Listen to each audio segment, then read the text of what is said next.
When you're carrying drugs across the border, the idea is to remain calm. The way I do it is to think of something pleasant. A fun party, moment of triumph, sexual encounter. I actually project myself to that place. A little transcendental meditation, if you will. The trick is to imagine every little detail. Anything to keep your mind off the fact that you're going to jail for a very long time if they find the 15 kilos of blow in your suitcase. I can't remember the precise date. All I know, it was quite late. Pour me a glass of cold water to rehydrate.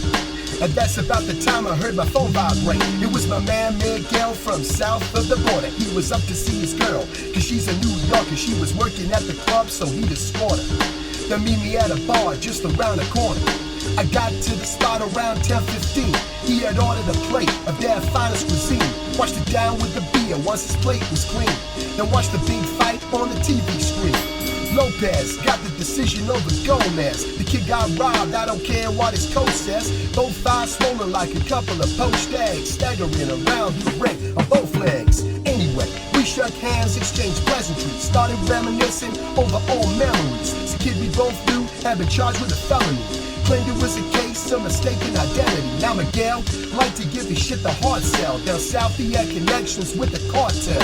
He told me about a deal that was going down a few miles away in another part of town. As he peeled the label off his cold Budweiser, he told me about a guy he knew called the Kaiser. Had some quality product and was looking for a buyer. Outside was a car with his heads behind the visor. Just drive it through the spot, pick up what they got. Could buy you a Ferrari or your own private yacht. Only get one shot to hit the jackpot. So what you say, man? Are you down or not? Should I go with my suspicion? Trust my intuition? How can I be sure that I'll make the right decision? Gotta admit, it's an attractive proposition. Fuck it, I'm in. Key in the ignition.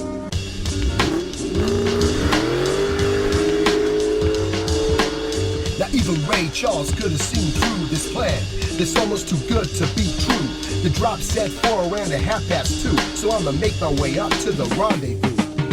Praying to God that nobody follows me. The sickness in my stomach like raw poultry. Keeping it low key so nobody know me. Take the next corner, then pull up real slowly. Walk up round the back of a disused factory. These streets be looking like a proper rogues gallery. Feel my heart beating right through my chest cavity. Then I see a car pull up at the back of me. It's that Latino they call Esposito, who drove the Padrino in his black El Camino.